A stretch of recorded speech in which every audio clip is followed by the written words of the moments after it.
Israel's new government is reportedly rapidly moving forward with discussions about amending the law of return to effectively abolish the grandchild clause, which grants automatic citizenship to anyone that could prove, any Jewish person could prove they have at least one Jewish grandparent.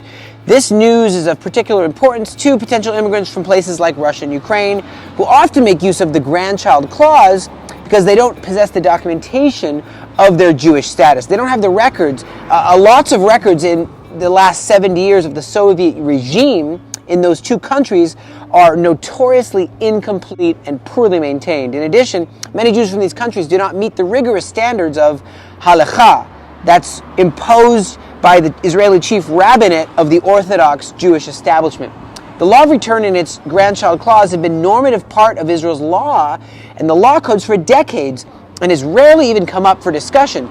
But some members of the incoming coalition led by Prime Minister Benjamin Netanyahu have pushed this desire to amend it.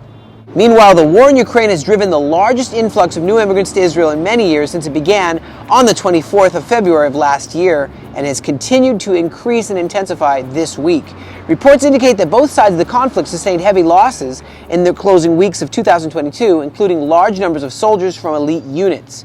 However, the majority of casualties on the Ukrainian side appear to be civilians, as Russia has launched missile and airstrikes on strategic targets such as electrical power infrastructures, which are often located within cities.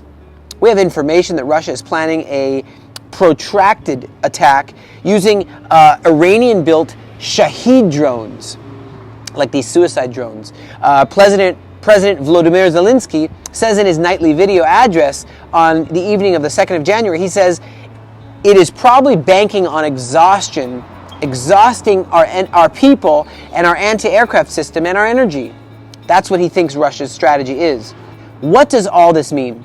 Some estimates put the number of people in Russia and Ukraine eligible to immigrate to Israel under the law of return and the grandfather clause in its current form at around 400,000 to 600,000. When you add the first-degree relatives of these people who would rhetorically be able to immigrate to Israel, with this, the number could easily reach 1 million. With the discussion currently underway to abolish and cancel the grandchild clause, which would effectively slam the door shut on many of these potential immigrants, it's quite possible that a large number of people in Ukraine and Russia who are currently mulling the possibility of immigrating to Israel will speed up their plans, and this will make their decision. This means that in 2023, the number of new immigrants coming to Israel might be even higher than the estimated 77,000 who arrived in 2022. This means the government, all the ministries, the Ministry of Aliyah and Absorption, other organizations like the Jewish Agency, we are going to have to increase their streamlining, increase their systems, increase their work for a very busy year ahead of us this year, 2023. The Aliyah Return Center is eager to do our absolute best, and our facilities in the Galilee and our help that reaches throughout the country for not only housing immigrants, our facilities in the Galilee, which include housing, but also help with training professionals, Hebrew language, and so much more, and even the furniture aid that we have and the lone soldier housings that we have. This furniture and certain aid reaches other parts of Israel, not only in the Galilee, even as far as Jerusalem and other places. Hundreds of new immigrants are able to enjoy a soft landing in Israel because of the Aliyah Return Center as their first stop. Now, to continue and even expand this vital prophetic work, we need your help. So consider right now making a generous donation to the work of the Aliyah Return Center today.